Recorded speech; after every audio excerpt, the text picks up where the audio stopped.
Divorce कसा घेता येतो 90 डेज चॅलेंजचा आज डे 24. आज आपण बघणार आहोत हिंदू विवाह कायद्यातील घटस्फोटाची कारणे, म्हणजेच हिंदू मॅरेज ॲक्ट 1955चं सेक्शन 13. पती किंवा पत्नी दोघांनाही कोर्टात घटस्फोटाची मागणी करता येते. कोणत्या कारणांवर?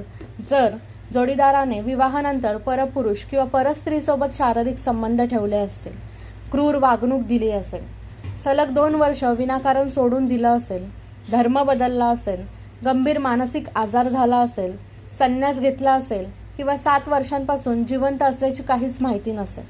तसंच जर कोर्टाने ऑर्डर देऊनही 1 वर्ष सहजीवन पुन्हा सुरू झालं नसेल तरीही घटस्फोट घेता येतो.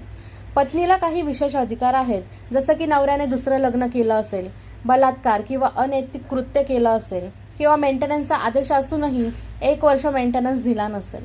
म्हणजेच घटस्फोट फक्त भांडणांमुळे नाही तर कायद्यात दिलेल्या ठोस कारणांवरच मिळतो.